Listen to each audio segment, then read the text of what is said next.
اللہ الرحمن الرحیم الحمدللہ رب العالمین والصلاة والسلام علی خاتم النبیین۔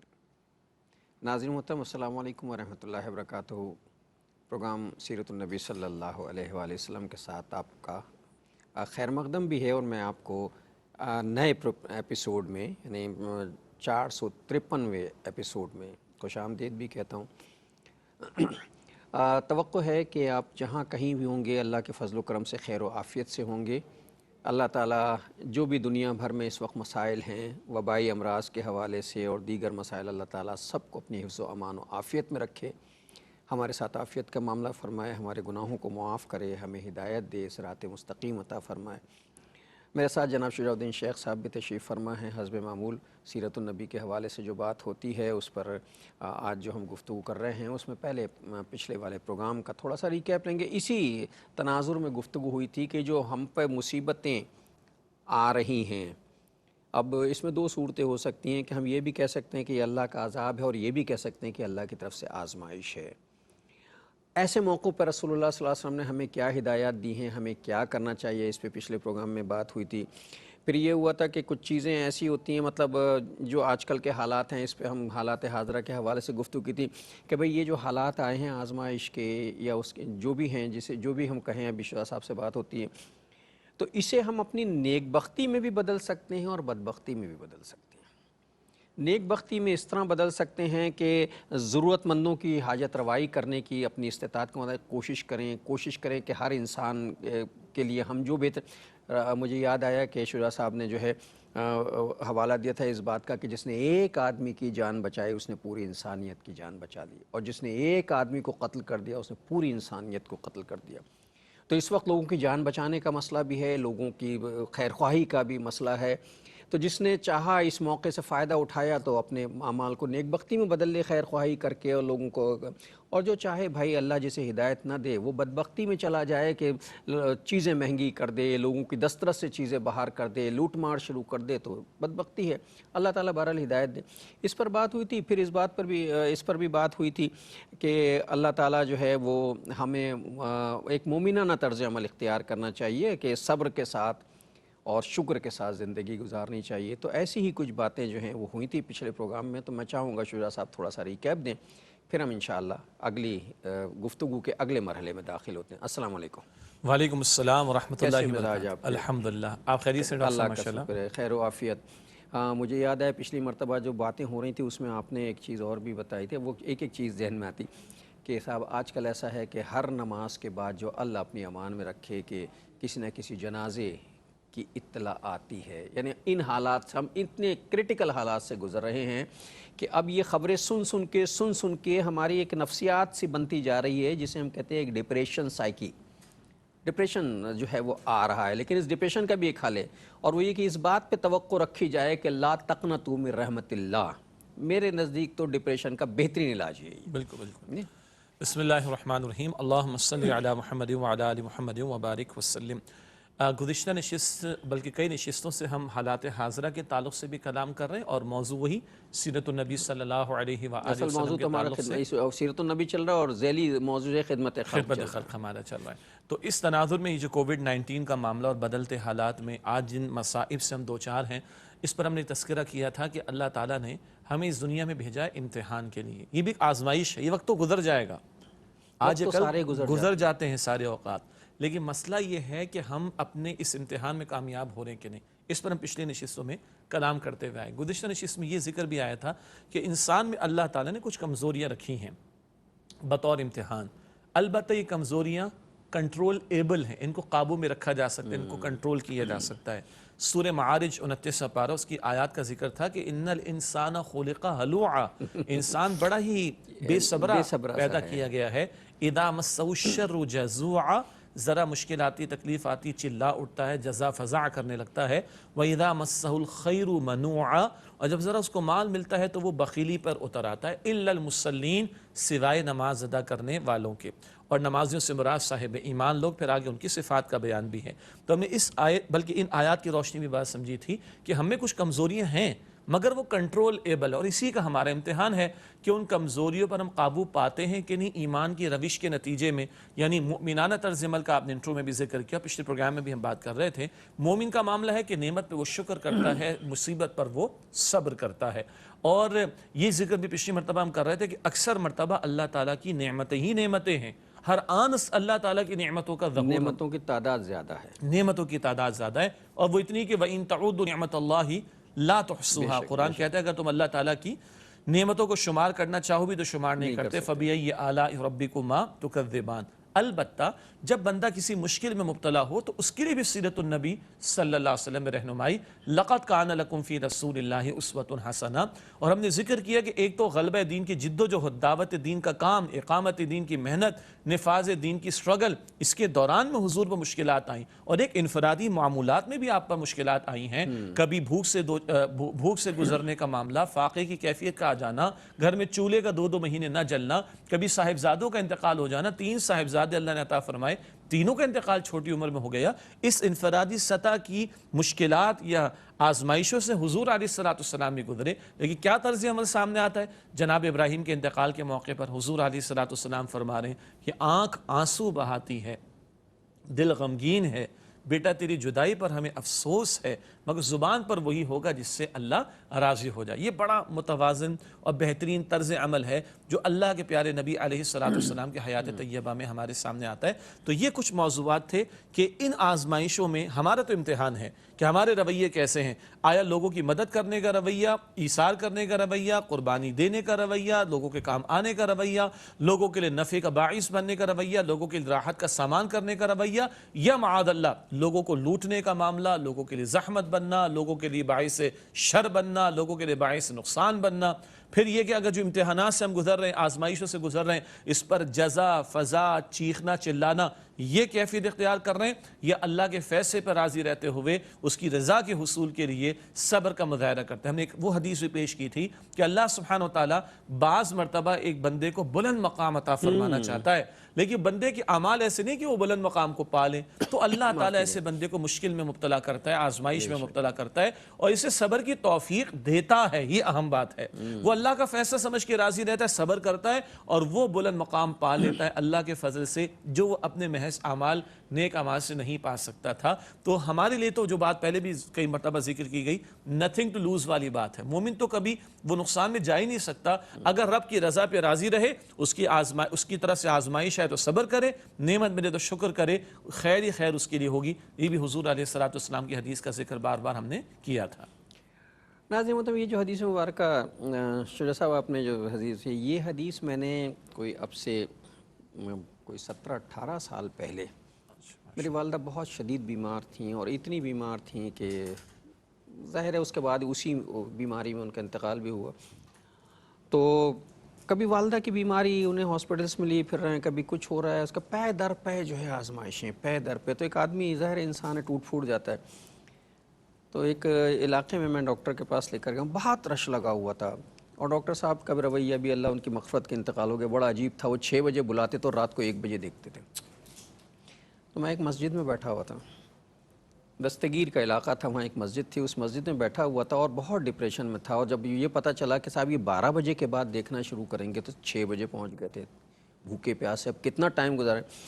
میں مسجد میں بیٹھا ہوا تھا، تو مسجد میں جو لگی ہوتی سلیٹ لگی ہوئی ہوتی جس پہ حدیثیں وغیرہ لکھے ہوتے ہیں، اس یا پہ وضاحت فرما دیں جب وہ پہلے چوک استعمال ہوتی تھی تب کی آپ بات. جی چوک سے لکھا ہوتا تھا نا، سلیٹ کالے رنگ کی، اب تو وائٹ بورڈ آ گئے. تو اس پہ یہ حدیث لکھی ہوئی تھی. میں انتہائی ڈپریشن کی کیفیت میں تھا، اور بہت ایک پریشان، والدہ بیمار ہیں، دوسرے کہ میں بھوکا ہوں سارا دن کا، اس لیے آیا تھا 6 بجے آؤں گا، 8 بجے گھر پہنچ جاؤں گا. یہ کہتے ہیں جی 12 بجے دیکھیں گے. تو ایک ڈپریشن تھا کہ اللہ یہ آزمائش پہ آزمائش آ رہی. تو یہ حدیث میں نے پڑھی تھی کہ اللہ جب کسی کے درجات بلند کرنا چاہتا ہے، اس کے اعمال دیکھتا ہے کہ اس کی اوقات ہی نہیں ہے، تو اسے اس میں تو اللہ کی طرف ایک خوشگمانی کا پہلو تھا کہ نہیں، میں اللہ آزمائش میں ڈال رہا ہے. تو یہ حدیث جب بھی آتی ہے تو مجھے وہ سارے واقعات جو سینیریو جو ہے وہ یاد آ جاتا ہے. اسی لیے جو آپ نے انٹرو میں فرمایا اس کا بھی اس بات سے تعلق ہے کہ لا تقنطوا من رحمت اللہ، اللہ کی رحمت سے مایوس نہ ہو جاؤ. اور مایوسی تو کفر ہے مومن کے لیے. قرآن کہتا ہے سورہ یوسف کی آیت نمبر 87 میں کہ انہ لا ییأس من روح اللہ الا القوم الکافرون، اللہ تعالیٰ کی رحمت سے تو وہی لوگ مایوس ہوتے ہیں کہ جو کہ کافر ہوتے ہیں۔ تو اللہ کی رحمت کی امید رکھنا فرض ہے، اور اللہ کی ذات سے امید رکھیں، بلکہ یقین ہے کہ اس کی رحمت کا یہ حالات نکل جائیں گے انشاءاللہ تعالیٰ۔ اور یہ یعنی انتہائی بات بھی ہم نے ذکر کی تھی، اللہ تعالیٰ کسی امتحان میں ڈالے، بندہ بیمار ہو جائے اور اس پر وہ صبر کرے تو کل کیا اجر ملے گا۔ حضور فرماتے ہیں علیہ الصلوۃ والسلام ڈھیروں اجر بندے کو عطا ہوگا۔ تو اللہ سے بندہ عرض کرے گا، بندہ کہے گا اللہ یہ کس بات کا اجر ہے؟ کہا تجھ پر بیماری آئی تھی، تو نے علاج بھی کروایا تھا، تیرے جسم کے ساتھ کچھ اس طرح کا معاملہ، کوئی قینچی بھی چلی ہوگی، کوئی تیرا آپریشن بھی ہوا ہوگا، ہاں یا اللہ تو نے جو صبر کیا تھا اس کا ہی اجر ہے۔ اس وقت بندہ تمنا کرے گا، اس دن قیامت کے دن، اس وقت وہ تمنا کرے گا کاش دنیا میں میرے جسم کے ایک ایک حصے پر قینچیاں چلائی گئی ہوتی۔ آج کہیں انجیکشن لگ رہا ہوتا ہے، کہیں ڈرپ لگ رہی ہوتی ہے، اللہ عافیت کا معاملہ رکھے، لیکن بندہ اللہ کے فیصلے پر راضی رہتا ہے تو یہ تمنا کرے گا کاش جسم کے ایک ایک حصے پر قینچیاں دنیا میں چلائی گئی ہوتی، اتنا میں بیمار ہوتا، اتنا میرا علاج ہوتا، اتنا میں صبر کرتا، اور یہ ڈھیروں اجر اور زیادہ ڈھیروں کی صورت میں مجھے عطا ہوتا۔ یہ تو بیمار کی بات ہو گئی۔ آخری بات کیا ہے؟ اللہ تعالیٰ عافیت کا معاملہ رکھے۔ انتہائی درجے کی بات کیا ہے؟ کسی مہلک بیماری میں، وبائی مرض میں کسی کا انتقال ہو جائے، ہم بار بار ذکر کر رہے ہیں، بندہ اس کیفیت میں چلا گیا، اس کے لیے گناہوں کی معافی ہو جائے گی، درجات کی بلندی کا بھی امکان ہے، اور اللہ کے پیارے رسول علیہ السلام تو فرمان ہے جو ناگہانی آفت کے نتیجے میں یا اچانک جس کو ناگہانی موت کہتے ہیں اس کیفیت میں، یا کسی مہلک مرض میں یا کسی وبائی مرض میں چلا گیا، وہ تو ایک درجے میں شہادت کا رتبہ لے کے جا رہا ہے، اجر و ثواب لے کے جا رہا ہے۔ یہ اگر ہمارا دل مطمئن ہو اور یہ ہمارے باطن کی کیفیت ہو کہ رب کے فیصلے پہ مجھے راضی رہنا ہے، تو پھر اجر ہی اجر ہے، آسانی آسانی ہے۔ وقت تو ہر ایک کا گزر ہی گیا، جو چلا گیا، اور میرا اور آپ کا بھی گزر ہی جائے گا، لیکن اس کیفیت کے ساتھ گزر جائے کہ میں اپنے رب کی رضا پر راضی رہوں، تو پھر نتھنگ ٹو لوز والی بات ہے، پھر اجر ہی اجر اور ڈھیر ہی ڈھیر ثواب کا۔ ناظرین ایک حکایت میں نے پڑھی تھی، مجھے اس پر یاد آئی کہ یہ وقت تو گزر ہی جائے گا۔ ایک شخص جو ہے وہ اس کے 2-4 بیٹے تھے، تو جب وہ مرنے لگا تو اس نے کہا کہ بیٹا میں تمہیں ایک نصیحت لکھ کے دے دیتا ہوں، تو اس کو دیکھ لینا جب کبھی کوئی صورتحال پیدا ہو۔ تو اس نے ایک پرچی پہ پرچی لکھی کہ یہ رکھ لو، جب مصیبت آئے تو یہ دیکھ لینا، اور جب تمہیں بہت راحت ملے تو یہ دوسری والی پرچی دیکھ لینا۔ تو اتفاق یہ ہوا کہ اس کو جو ہے وہ بادشاہت مل گئی، اس کے بیٹے کو، اس نے اتنی محنت کی وہ اور بڑا ہو گیا۔ تو اس نے کہا آپ نے کہا تھا راحت مل جائے تو یہ پرچی کھول کے، اس نے پرچی کھول کے دیکھی تو اس پہ لکھا تھا کہ یہ وقت بھی گزر جائے گا۔ اللہ اکبر کبیرہ۔ اور اتفاق ایسا ہوا کہ اس کے خلاف بغاوت ہو گئی، بغاوت کر کے اسے گرفتار کر کے جیل میں ڈال دیا گیا۔ اس نے کہا باپ نے کہا تھا جب مصیبت آ جائے تو دوسری پرچی پڑھ لینا، تو اس نے جب دوسری پرچی لکھی تو اس پہ لکھا تھا یہ وقت بھی گزر جائے گا۔ تو وقت تو سارے گزر ہی جاتے ہیں، اور آدمی کا امتحان ہے کہ وہ کہاں صبر کر کے کیا حاصل کر لیتا ہے۔ ایک وقفہ لیتے ہیں پھر آ کے بات کریں گے۔ السلام علیکم ورحمۃ اللہ وبرکاتہ، ویلکم بیک ناظرین۔ وقفے کے بعد پروگرام سیرت النبی صلی اللہ علیہ وآلہ وسلم میں آپ کا خیر مقدم۔ بات یہ ہو رہی تھی کہ یہ وقت بھی گزر ہی جائے گا۔ ایسے اس سے پہلے بھی بہت وقت آ چکے ہیں جو گزر گئے ہیں، ایسا نہیں ہے کہ ہم پہ یہ وقت آیا۔ ہر صدی میں اس طرح کے مسائل پیدا ہوتے ہیں، اللہ اپنی امان میں کبھی طاعون پھیلتا ہے، کبھی اسی قسم کے فلو آئے تھے وہ پھیلے تھے، ہزاروں لاکھوں لوگ اس میں جو ہیں اللہ کو پیارے ہو گئے تھے، سب کچھ ہوتا ہے۔ یہ آج کل اچھا اس سے زیادہ بھی کچھ بیماریاں ہمارے ہاں نفسیاتی بیماریاں ہیں، مطلب میں نے ابتدا میں کہا تھا ڈپریشن کی بیماری بہت زیادہ آج کل تو اتنے سے بچہ منہ پھلائے بیٹھا پوچھا بیٹا کیا ہوا، ڈپریشن ہو رہا ہے، حالانکہ ڈپریشن کہنا بھی نہیں آتا، اسے ڈپریشن ہو رہا ہے۔ آج کل بچے کو ڈپریشن ہو رہا ہے، بڑے ڈپریشن اصل میں یاسیت ہے، اداسی ہے، مایوسی کی ایک کیفیت ہے۔ اور ڈپریشن کا واحد حل یہ ڈپریشن ہوتا ہے اس وجہ سے ہے کہ ہم جو ہیں وہ اپنے سے اوپر کی چیزوں کو دیکھ رہے ہوتے ہیں، جیسے پچھلی مرتبہ شجاع صاحب نے کہا تھا، اور اپنے سے نیچے کی چیزوں کو نہیں دیکھ رہے ہوتے۔ جو نعمتیں ملی ہیں انہیں کاؤنٹ نہیں کرتے، جو کلفتیں ہیں انہیں کاؤنٹ کر رہے ہوتے ہیں۔ ہم کہتے ہیں ہمارے ساتھ اتنی بیماری آئی، اتنی تکلیف آئی، اتنا پیسہ خرچ ہو، یہ سب کچھ ہو گیا، لیکن اس کے نتیجے اس سے پہلے جو کچھ ملا تھا وہ ہمیں یاد نہیں رہتا۔ دیکھیے اس پر بھی ہم نے تفصیلی پچھلے نشستوں میں کلام کیا ہے، وہ حدیث شریف یاد آ گئی آپ کو، یقین اسی کی طرف آپ نے اشارہ فرمایا کہ اللہ کے پیارے رسول صلی اللہ علیہ وآلہ وسلم نے فرمایا کہ دین کے معاملے میں اپنے سے اوپر والے کو دیکھو اور دنیا کے معاملے میں اپنے سے نیچے والے کو دیکھو۔ تو یہ بڑا پیارا اصول ہے، جب میں دین کے معاملے میں اپنے سے اوپر والے کو دیکھوں گا تو اپنی موجودہ نیکی پر مطمئن نہیں ہوں گا، اس پہ کوئی غرہ یا تکبر مجھے نہیں آئے گا کہ صاحب میں تو 5 وقت کی نماز ادا کر رہا ہوں، وہ تہجد کا بھی اہتمام کرتا ہے، میں جناب نمازوں کا پابند ہوں، وہ راہ خدا میں مال بھی خرچ کرتا ہے، اینڈ سو آن۔ تو میری نیکی کا معاملہ آگے بڑھتا چلا جائے گا. دین کے معاملے میں اپنے سپر والے کو دیکھو. دنیاوی معاملات میں مال ہے، جائیداد ہے، گھر بار ہے، گاڑی ہے اینڈ سو آن، اس میں نیچے والے کو دیکھو تو اب قناعت کا جذبہ پیدا ہوگا، شکر کا جذبہ بڑھے گا، حسد نہیں آئے گا، جیلسی نہیں ہوگی، جو ہوگا اس پہ شکر کرے گا. جو ہوگا اس پہ شکر کروں گا. اور جب نیچے والے کو دیکھوں گا تو اور شکر کا جذبہ پیدا ہوگا. ایک اور انداز سے اس بات کو سمجھتے ہیں، یہ شاید پہلے ہمارے یہاں کبھی کوٹ نہیں ہوا یہ واقعہ. ایک صحابی رضی اللہ تعالیٰ عنہ کئی امراض میں مبتلا تھے، بستر پر لیٹے ہوئے ہیں، کچھ لوگ ملنے کے لیے آئے ہوئے ہیں، تو بار بار الحمدللہ الحمدللہ الحمدللہ فرما رہے. کہ حضرت آپ اس قدر بیماریوں میں مبتلا ہیں، یہ معاملہ وہ معاملہ، الحمدللہ الحمدللہ بار بار کس بات پر؟ اس سے کہا کہ اس بات پر کہ میری سانس تو چل رہی ہے، یہ سانس جو چل رہی ہے اللہ کے حکم سے چل رہی ہے نا. انہوں نے جو سانس کا ذکر کیا، اب گنتے چلے جائیں جو کسی مرض کی وجہ سے بیڈ پر بھی ہو، اس کے وجود میں خون دوڑ رہا ہے. یہ رحمت ہے، رحمت ہے اللہ کی. ایک اور واقعہ شاید ہی کبھی پہلے ہم نے سنایا ہو، بہت مشہور ای میل ڈاکٹر صاحب، میں خیال سے آج سے کوئی 7-8 سال پرانی بات ہوگی. سعودی عرب میں ایک بچہ وہ پیرالائز ہوا، اس کا جسم کا ایک حصہ وہ فالج کا اٹیک ہو گیا، ہاسپٹلائز کر دیا گیا. تو ایک عالم دین سے کسی نے ریکویسٹ کی کہ آپ جا کے اس کو تسلی بھی دیں، اس کے لیے دعا کا بھی اہتمام کریں. عالم دین گئے اور انہوں نے سب کو سمجھایا. جاتے جاتے پوچھا کہ بیٹا جب تم صحیح ہو جاؤ گے تو تم پہلا کام کیا کرو گے؟ تو اس نے کہا کہ میں سب سے پہلا کام یہ کروں گا، 14 سال کا بچہ ہے، 15 سال کا بچہ ہے، میں اپنی اس پیشانی کو زمین پر ٹکا کر اللہ کو سجدہ کروں گا، جو کہ میں ابھی نہیں کر سکتا. تو وہ عالم کو تو ایک شوق سا فیل ہوا، لیکن انہوں نے اور اس کی دلجوئی کی اور اس سے، اچھا تم ایسا کیوں کرو گے؟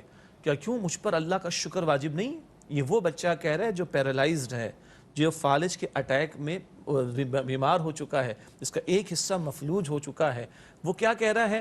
میں کیوں نہ اللہ کا شکر ادا کروں؟ میں آپ کو دیکھ تو سکتا ہوں نا، میں نے آپ کی کچھ باتیں سن تو لی ہیں نا، میں نے تھوڑا تھوڑا بول تو لیا ہے نا، میرا خون میرے جسم میں دوڑ تو رہا ہے نا، میرے ماں باپ زندہ ہیں تو میرا علاج بھی تو ہو رہا ہے نا، ہاسپٹل موجود ہے، میں یہاں پر پہنچا دیا گیا، میرا علاج بھی تو ہو رہا ہے. تو کیا یہ ساری نعمتیں اللہ کی نہیں ہیں کہ جو مجھے میسر آئی ہوئی ہیں کہ میں ان پر اللہ تعالیٰ کا شکر ادا کروں؟ تو میں ابھی پیشانی ٹکا نہیں سکتا زمین پر، بس اللہ مجھے صحت عطا فرما دے تو میں پہلا کام یہ کروں گا، اس پیشانی کو زمین پر ٹکا کر اللہ کو سجدہ کروں گا. یہ ہوتا ہے چیزوں کو دیکھنے کا انداز. صحابی کیا فرما رہے؟ ارے میری سانس تو چل رہی ہے، میرے وجود میں خون تو دوڑ رہا ہے، کیا ان نعمتوں پر، یعنی غور فرمائیں، مصیبت میں بھی شکر کا پہلو ہے. بے شک مصیبت میں بھی شکر کا پہلو ہے.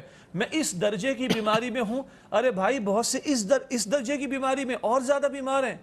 ارے میں فلاں پریشانی میں ہوں، ارے مجھ سے زیادہ لوگ پریشان موجود ہیں. اچھا میرا فلاں معاملہ ہو گیا، اس سے زیادہ فلاں کے معاملات خطرناک ہیں. تو کئی مرتبہ جیسے آج ہم نے پہلی بات یہ سمجھی کہ اکثر نعمتیں ہی نعمتیں اللہ سبحانہ وتعالیٰ کی، کبھی کبھی صبر کی کیفیات، اور اس صبر میں بھی شکر کا پہلو ہوتا ہے کہ مالک تو نے اس درجے کی تکلیف میں مجھے ڈال کر صبر کا ایک مرحلہ مجھ پر لا کر کھڑا کر دیا، تو نے مجھے اس درجے کی تکلیف نہیں دی، اس سے بڑھ کر تکلیف نہیں دی. تو اصل تو شکر کا معاملہ ہے، صبر میں بھی شکر کا پہلو نکل آتا ہے. ساری زندگی کم از کم میں اپنے بارے میں سے اگر موازنہ کروں، ساری زندگی، پوری زندگی میں پہلی مرتبہ یہ اس قسم کی صورتحال پیدا ہوئی ہے. وبائیں اور لاک ڈاؤن اور یہ وبائیں آئی ہیں لیکن اس نوعیت کی نہیں آئی پوری زندگی میں. تو بقیہ یہ تو 4-5 مہینے ہوئے، تو بقیہ جو زندگی ہے پوری وہ تو نعمتوں سے بھری پڑی ہے. جی یہ بھی ایک اللہ اکبر، نعمتوں سے بھری پڑی ہے. جی جب مشکلات کے حالات آئے نا تو راحتوں والا حصہ زندگی کا اس پر توجہ کرنی چاہیے. مشکلات والے دور میں راحتوں والا جو حصہ زندگی کا گزرا اس پر توجہ کرنی چاہیے.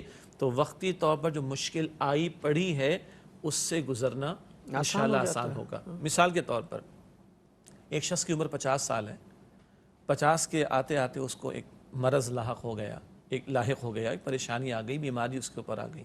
تو بندہ یہ سوچے کہ جسم کس کی عطا ہے؟ اللہ کی.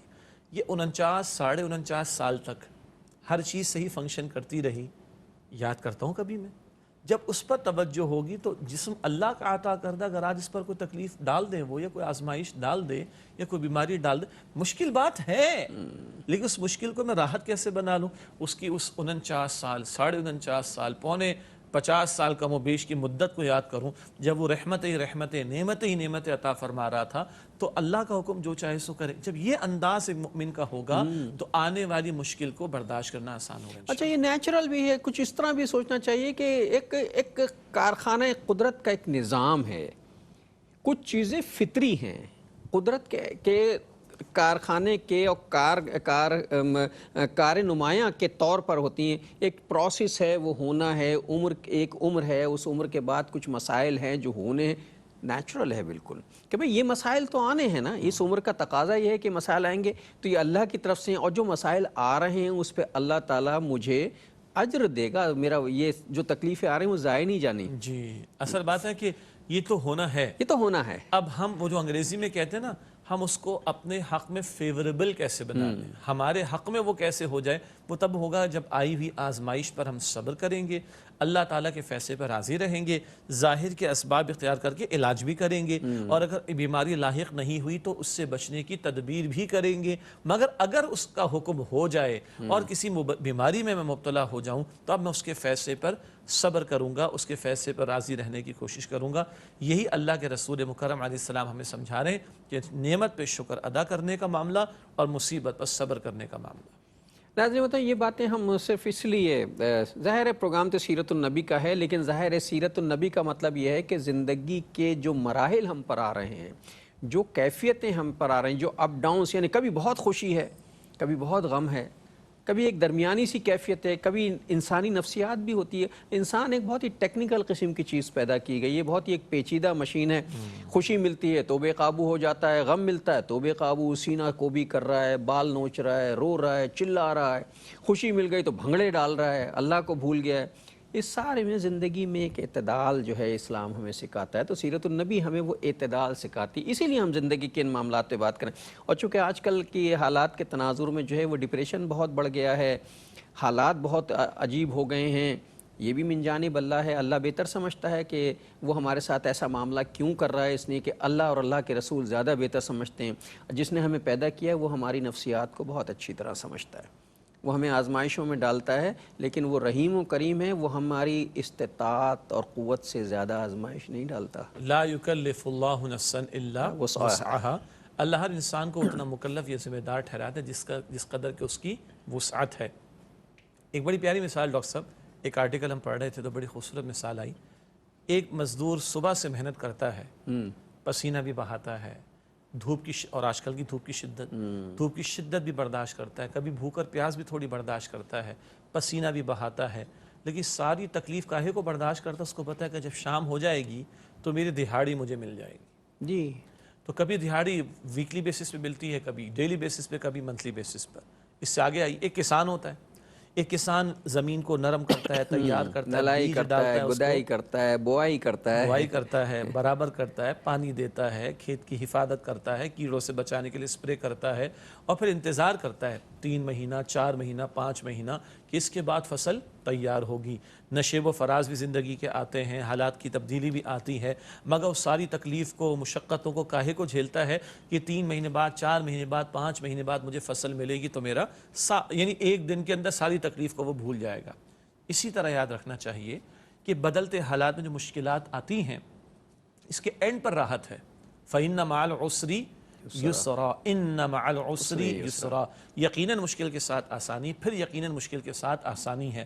تو مزدور تو چند پیسوں کے لیے ساری تکلیف برداشت کر رہا ہے، ایک کسان بھی چند روپوں کے لیے ساری مشقت برداشت کر رہا ہے.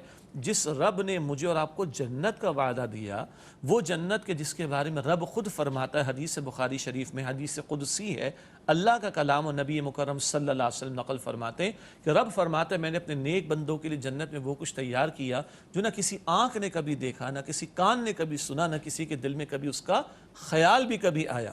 وہ کچھ رب نے تیار کیا. اب آئیے میں ناظرین سے گزارش کروں اگلی حدیث مبارک کو ایک تحفے کے طور پر قبول کریں. اور آج کے تناظر میں یہ ادروائز جب ہم دین پر عمل کرتے مشکلات آتی ہیں، دین کی دعوت کا کام کریں گے مشقتیں آئیں گی، دین کے نفاذ کی جد و جہد کے لیے اور باطل کا مقابلہ کرنے کے لیے کھڑے ہوں گے تو بڑے مصائب کے پہاڑ توڑے جائیں گے. اس سارے تناظر میں یہ ایک حدیث کس قدر ہماری رہنمائی کرتی. مسلم شریف کی روایت ہے.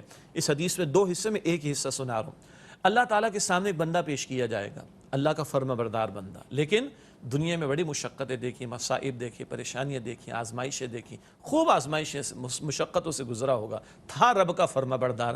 اللہ تعالیٰ فرشتے کو حکم دے گا، اے میرے فرشتے اس کو لے کر جاؤ اور جنت میں ایک غوطہ دے کر نکال لاؤ، صرف ایک غوطہ۔ ایک منٹ، ایک ناظرین ایک وقفہ لے لیں، یہ حدیث بڑی توجہ سے سننے کی ہے، وقفے کے بعد پھر آتے ہیں۔ السلام علیکم ورحمۃ اللہ وبرکاتہ، ویلکم بیک ناظرین، وقفے کے بعد پروگرام سیرت النبی صلی اللہ علیہ وآلہ وسلم میں آپ کا خیر مقدم ہے۔ وقفے سے پہلے شجاع صاحب جو ایک حدیث مبارکہ سنا رہے تھے، وہ حدیث مبارکہ اس لیے توجہ سے سننے کے قابل ہے کہ آج کے تناظر میں ہمیں ان سب چیزوں کو اپنے ذہن میں رکھنا چاہیے، اس لیے میں نے چاہا کہ وقفہ ہو جائے تو پھر تفصیل سے بات کرتے۔ جی تو میں عرض کر رہا تھا کہ اللہ کے پیارے رسول علیہ السلام نے فرمایا، صحیح مسلم شریف کی روایت، کہ اللہ تعالیٰ کا ایک بڑا ہی فرما بردار بندہ اللہ کے سامنے پیش کیا جائے گا، اور یہ فرما برداری میں زندگی گزار کر آیا، لیکن مشکلات دیکھیں، مصائب دیکھے، پریشانیاں دیکھیں، تکالیف دیکھیں، رکاوٹیں دیکھیں، سب کچھ جھیل کر لیکن اللہ کی فرما برداری کرتا ہوا اللہ کے سامنے اب آیا۔ اللہ فرشتے کو حکم دے گا اس کو لے کر جاؤ اور جنت میں ایک غوطہ، just one single dip into the جنہ، ایک غوطہ دے کر اس کو نکال لاؤ۔ یہ صحیح مسلم شریف کی روایت۔ فرشتہ حکم پر عمل کرے گا، اللہ کے سامنے اس بندے کو پیش کیا جائے گا، اللہ سبحانہ و تعالیٰ سوال کرے گا۔ اب یہ دل سے سننے والی بات ہے، اے میرے بندے، تو نے کبھی کوئی پریشانی دیکھی، کوئی مصیبت تو نے دیکھی، کوئی تکلیف تو نے کبھی دیکھی، کوئی مشکلات تجھ پر کبھی آئیں، کوئی مصائب تو نے کبھی جھیلے؟ یہ بندہ کہے گا، اللہ تیری ذات کی قسم، میں نے کبھی کوئی تکلیف نہیں دیکھی، کبھی کوئی پریشانی نہیں دیکھی، کبھی کوئی مصیبت نہیں دیکھی، کبھی کوئی مسئلہ مجھے پیش نہیں آیا۔ ایک غوطہ جنت کا لیا تو وہ دنیا جس کو آج جب ہم دنیا میں بیٹھے ہیں تو بڑا پہاڑ سمجھتے، نہ جانے سامان 100 برس کا اور پل کی خبر نہیں، اور کیسے بھاری بھاری دور دور کے منصوبے سہانے خواب دیکھتے اور بڑے بڑے منصوبے بناتے ہیں۔ یہ ساری زندگی کی ساری تکلیفیں، پریشانیاں، مصیبتیں، آزمائشیں، رکاوٹیں ایک غوطہ جنت میں سے ملا تو بھول جائے گا۔ ڈاکٹر صاحب یہ بندہ جب اللہ کے فضل سے جنت میں ہوگا تو اس کی راحت کا، اس کی خوشی کا عالم کیا ہوگا۔ وہ مزدور نے صبح سے لے کے شام تک پسینہ بہایا، مشقت جھیلی، چند پیسے ہاتھ میں آتے ہیں تو چہرہ اس کا خوشی سے جو ہے وہ جھوم اٹھتا ہے۔ اور ایک وہ کسان جس سے 3-4 مہینے تک محنتیں کیں اور ساری تکلیفیں برداشت کی، مشقتیں برداشت کی، لہلاتی فصل کو دیکھتا ہے، ساری تکلیف کو بھول جاتا ہے۔ میرے اور آپ کے رب نے جو جنت تیار کی ہے، رب کہتا ہے ما لا عین رأت ولا اذن سمعت ولا خطر علی قلب بشر، بخاری کی روایت ہے، حدیث قدسی اللہ فرماتا ہے، میں نے اپنے نیک بندوں کے لیے وہ کچھ جنت میں تیار کیا نہ کسی آنکھ نے کبھی دیکھا، نہ کسی کان نے کبھی سنا، نہ کسی کے دل میں اس کا خیال بھی کبھی آیا ہوگا۔ کیا ہوگی وہ جنت؟ ایک غوطہ لیا تو ساری تکلیفیں دنیا کی بھول گیا۔ جب جنت میں ہوگا تو وہاں کی راحتوں کا عالم کیا ہوگا۔ خدا کی قسم، ایک مومن کے لیے اس سے بڑی کوئی موٹیویشن نہیں ہو سکتی۔ آپ سوچئے، بات تو بہت بہت بہت بہت بڑی ہے، مگر بیان کریں گے کیا کریں، مجبور ہے بیان تو کرنا پڑے گا۔ کیا شے ہے جو حضرت بلال کو رضی اللہ تعالی عنہ تپتی ریت کے اوپر لیٹنے کو تیار کر دیتی؟ کیا شے ہے جو سینے پر بھاری پتھر کو برداشت کرنے کے قابل بنا دیتی ہے؟ کیا ہے کہ خون کی الٹیاں منہ سے جاری ہو رہی ہیں مگر وہ احد احد، ایک اکیلا اللہ سبحانہ وتعالی تنہا، اسی کا نعرہ بلند کرتے ہیں؟ کیا وہ شے ہے کہ خباب رضی اللہ تعالی عنہ دہکتے انگاروں پر لٹائے جائیں اور ان کی پشت جل جاتی ہے ان انگاروں سے اور چربی پگھلتی ہے، وہ انگارے بجھتے ہیں، وہ سب برداشت کرنے کو تیار ہیں مگر وہ حق چھوڑنے کو تیار نہیں؟ کیا ہوا کہ سمیہ نے جان دے دی ہے، ابو جہل بدبخت نے ان کو بے دردی کے ساتھ شہید کیا، حضرت یاسر کو شہید کیا رضی اللہ تعالی عنہما، دونوں کی شہادتیں ہوئیں، اور اس امت میں نبی مکرم علیہ السلام کی امت میں سب سے پہلی شہادت ایک خاتون نے جو ہے وہ ان کو میسر آئی، بی بی سمیہ۔ کیا فرماتے تھے حضور علیہ السلام؟ کو دنیا کے بڑے بڑے منصوبے یا دنیا کی جائیداد یا دنیا کی خوشحالی یا پرکس یا بینیفٹس کا حضور نے ذکر نہیں کیا۔ اصبروا یا آل یاسر فإن موعدکم الجنہ، اے یاسر کے گھر والوں صبر کرنا، بے شک تمہارے لیے جنت کا وعدہ ہے۔ یہ اتنی بڑی موٹیویشن ہے، خدا کی قسم اتنی بڑی ترغیب ہے کہ جس مومن کو اس بات پر یقین ہو تو تکلیف ہوگی، ڈپریشن کا شکار نہیں ہوگا، تکلیف ہوگی۔ اور ہمیں اپنی تکلیفیں بڑی لگتی ہیں، میں بہت تکلیف میں ہوں، ہمیں پتہ نہیں ہوتا، مطلب میں تو سمجھ جاتا ہوں کہ مجھ پہ جتنی آزمائشیں آ رہی ہیں، میں جتنی پریشانی میں ہوں کوئی دوسرا نہیں ہوگا۔ میں اگر شجاع صاحب سے پوچھوں تو ان کی پریشانیاں اتنی ہوں گی، اللہ نہ کرے، کہ وہ میں نے ایک جگہ ایک تحریر پڑھی، مجھے ان کا نام آتھر کا مشہور آتھر نام نہیں یاد آ رہا، انہوں نے کہا کہ اگر سارے لوگ اپنی اپنی پریشانیوں کی پوٹلیاں بنا کر ایک جگہ رکھ دیں اور لوگوں سے کہیں کہ اس میں سے اپنی پسند کی پوٹلی اٹھا لو، تو سب لوگ اپنی ہی پوٹلی اٹھانا پسند کریں گے، اس لیے کہ دوسرے کی ان سے زیادہ بھاری ہے۔ زیادہ بھاری ہوگی، صحیح ہمیں اس کا اندازہ نہیں ہوتا، ہم سمجھتے ہیں ہم زیادہ مشکل میں ہیں، سامنے والے کا پتہ نہیں ہے نا وہ ہم سے زیادہ مشکل میں۔ جی اس ہر آدمی کے اپنے اپنے مسائل ہیں۔ جی ایک دو اور پہلو ڈاکٹر صاحب اس میں گفتگو ملے ہیں جو آپ نے بھی پوٹلیوں کا ذکر کیا۔ بعض مرتبہ وہ لوگ جو مالی اعتبار سے کمزور اور پریشانی میں ہوتے ہیں، ان کا خیال ہوتا ہے کہ جو مال والے ہیں وہ بڑی راحت میں، حالانکہ وہ بہت مشکل میں ہوتے ہیں۔ ان مال والوں سے پوچھیں کہ جن بیچاروں کو کئی مرتبہ جب تک باہر کوئی گارڈ نہ کھڑا ہو، سیکیورٹی کا ارینجمنٹ نہ ہو، یا وہ بیچارے فلاں معین ٹیبلٹ استعمال نہ کر لیں، میڈیسن استعمال نہ کرنے، بیچارے سو نہیں سکتے۔ کبھی بعض مالداروں سے پوچھیں کہ جس اولاد کی دنیا بنانے کے لیے ساری زندگی کھپا دی، کیا غم اولاد آج ان کو دے رہی ہے، تو کبھی وہ شخص مالی اعتبار سے جو کمزور ہوتا ہے، وہ مالی اعتبار سے جو بہتر ہوتا ہے اس کے بارے میں گمان کرتا ہے کہ راحتوں کے اندر ہوگا۔ نہیں بھائی، مال والا ہو یا کم مال والا ہو، اولاد والا ہو یا اولاد والا نہ ہو، ایسٹ کا رہنے والا ہو، ویسٹ کا رہنے والا ہو، ہر ایک کے مسائل اور معاملات اپنے اعتبارات سے ہیں۔ آج ہمارا خیال ہے کہ دنیا کی سپر پاور جس کو ہم امریکہ کہتے ہیں کہ وہاں خوشحالی دنیا میں سب سے زیادہ ہوگی، حالانکہ لندن اسکول آف اکنامکس نے ایک سروے کیا تو وہ ملک آیا تھا 46ویں نمبر پر سیٹسفیکشن لیول نیشنل لیول پر، اور آپ کو یاد ہوگا بنگلہ دیش آیا تھا پہلے نمبر پر آیا تھا، غریب ترین ملک ہے، چھوٹا سا۔ تو اس کا مطلب ہوا کہ سیٹسفیکشن کا تعلق گھر بڑا ہو، کاریں ہونی چاہیے، جائیدادیں زیادہ ہونی چاہیے، بینک بیلنس زیادہ ہونا چاہیے، اس سے نہیں ہے۔ تو وہی کچھ اور ہی معاملات ہیں، تو ہر ایک بالکل صحیح فرمایا کہ ہر ایک اپنی پوٹلی اٹھا سکے، پوٹلی اٹھانا کریں گے۔ ایک مرتبہ ایسا ہوا کہ میرا صدر جان، ناظرین میں کراچی میں ہوں، آپ دنیا میں پتہ نہیں کس ملک میں پروگرام دیکھ رہے ہیں، تو کراچی میں بہت مشہور جگہ ہے ایمپریس مارکیٹ اور صدر وغیرہ۔ ایک مرتبہ میرا صدر جانا ہوا بوری بازار میں وہاں سے گزر رہا تھا، تو کچھ ظاہر ویور ہمارے بہت ہیں، تو کچھ لوگ مل گئے اور بڑی حیرت سے وہ دیکھنے لگے، آپ یہاں گھوم رہے ہیں؟ ہم نے کہا ہاں کیوں، ایسے ہی گھوم رہے ہیں آپ؟ ان کا اس لیے کہ ہم چھوٹے آدمی اس لیے گھوم رہے ہیں۔ تو جو بڑے آدمی ہوتے ہیں وہ ہم تو ان سے بہت اچھے ہیں، جو بڑے آدمی ہیں ان کو باقاعدہ پہلے پروٹوکول لگوانا پڑتا ہے، پھر سیکورٹی کرانا، کرفیو لگا کے آزادانہ گھومتے ہیں، مجبوری ہے، مشکل پڑ گئی۔ ہم تو بھائی جائیں تو صدر کی فٹ پاتھوں پہ ایسے ہی گھوم لیتے ہیں، ایسے ہی پھرتے ہیں، چلتے ہیں، اللہ کا شکر ہے وہ مسائل ہمارے ساتھ نہیں جو دوسرے، تو اس پہ شکر نہیں ادا کرنا چاہیے۔ تو ہر ایک کے ساتھ اس کے اپنے معاملات ہیں۔ ڈاکٹر صاحب میں چاہ رہا تھا کہ جو ڈپریشن کی بات آپ نے ٹچ کی نا، اس پر اور کلام ہونا چاہیے۔ آپ نے اس کو کہا کہ مایوسی کی کیفیت کا معاملہ، اچھا مومن کے لیے تو مایوسی ہے ہی ناجائز، ڈپریشن تو ہے ہی مایوسی، یاسیت، اداسی۔ اچھا کبھی ڈپریشن کس باتوں پر ہوتا ہے؟ اس کے پاس زیادہ ہے، میرے پاس کم ہے، اس کے بچے کے مارکس زیادہ آ گئے، میرے کم ہیں۔ کبھی یہ بچے کو بھی ہو جاتا ہے، کبھی بچے کے ماں باپ کو بھی ہو جاتا ہے، ٹھیک ہے جی۔ اسی پھر حسد کا معاملہ آتا ہے، جلن کا معاملہ آتا ہے۔ وہ اللہ کے بندے، اس کے پاس اگر کچھ زیادہ ہے تو اس کو دیا کس نے؟ اللہ نے۔ تیرے پاس کم ہے تو اس کیفیت میں رکھا کس نے؟ اللہ نے۔ ہاں تو محنت کرو، اسٹرگل کرو، کوئی منع نہیں ہے، لیکن یہ فیصلے اللہ کے ہیں کہ کس کو مال زیادہ دینا ہے، کس کو کم دینا ہے، کس کو وہ بہتر سمجھتا ہے۔ بھائی ہو سکتا ہے، مطلب کچھ لوگ کہتے ہیں نا کہ میں گورا چٹا کیوں نہیں ہوں، حسین کیوں نہیں ہوں۔ بھائی صاحب اگر آپ حسین ہوتے تو اللہ جانے کیا قیامت ڈھاتے، اللہ کو زیادہ بہتر ہے، اس لیے اللہ تعالیٰ نے آپ کو حسین نہیں بنایا۔ جی، پھر وہ جب حسن ہوتا تو نزاکت بھی آتی ہے، نخرے بھی آتے ہیں، نخرے بھی ہے، دولت نہیں دی، زیادہ دولت دیتے تو اللہ جانے آپ کی فطرت میں کیا خباثتیں، معاف کیجیے گا، موجود ہیں، وہ دولت کے نتیجے میں کہیں چلے تو اللہ نے محفوظ رکھا ہے، بچا لیا ہے۔ پھر دولت والے کے سیدنا علی فرماتے رضی اللہ عنہ، کئی مرتبہ، سب کے لیے بات نہیں کر رہے لیکن عموم کے اعتبار سے، دولت والوں سے دشمنی کرنے والے بھی ہوتے ہیں، دولت والوں پر نظر لگانے والے بھی ہوتے ہیں، دولت والوں سے حسد کرنے، تو گنتے چلے جائیے۔ تو بہرحال اللہ جس حال میں رکھے اس کا شکر ادا کریں، اور کیفیت یہ ہو ایسی ہو کہ ہم کسی حرام میں مبتلا نہ ہوں، ہم کسی ناجائز کام میں مبتلا نہ ہوں، اور وہ مؤمنانہ طرز عمل۔ بھائی اس کے بعد زیادہ کیوں؟ بھائی تم اس ٹینشن میں مبتلا ہونے والے ہو کون؟ وہ اللہ نے دیا اس کو۔ جی اگر یہ میں یقین رکھوں، اور سچی بات یہ کہ وہ اشعار تو مجھے خیر زیادہ نہیں آتے، ایک بات ہے نا، جب تک دوسروں کو دیکھتے رہے تو اپنے آپ کو بڑا اچھا سمجھتے رہے، جس دن اپنے اندر ہم نے جھانک کر دیکھنا شروع کیا تو دوسرے اچھے لگنا شروع ہو گئے، دوسرے اچھے لگنا، دوسروں کی فکر میں زیادہ پڑ گئے، اپنی فکر کو بھول گئے۔ اس فکر کا 10% بھی ادھر لگا دینا تو ہم بہتر بھی ہوں گے، اور دوسروں کے بارے میں عیبوں پہ جب نظر، جی ہے نا.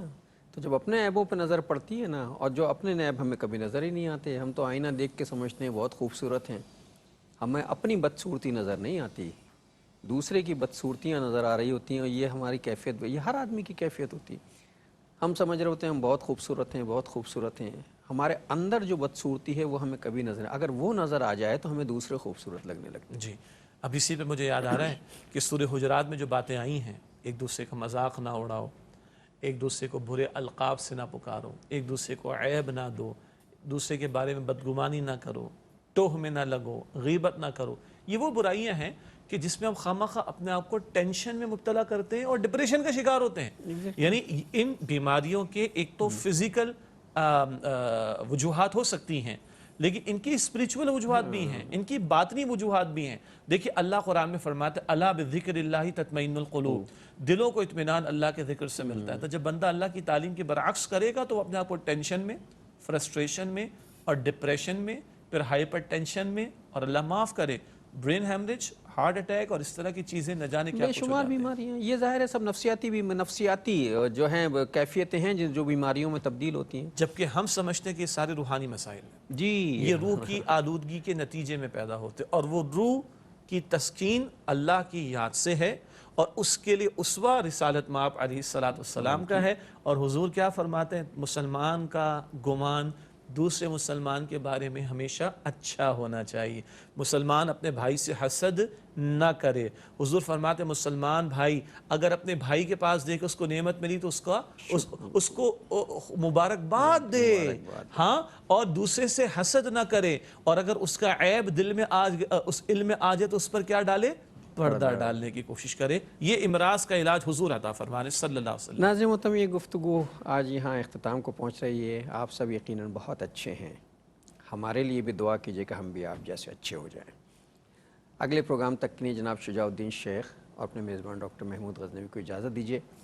اللہ نگہبان، والسلام علیکم ورحمۃ اللہ وبرکاتہ.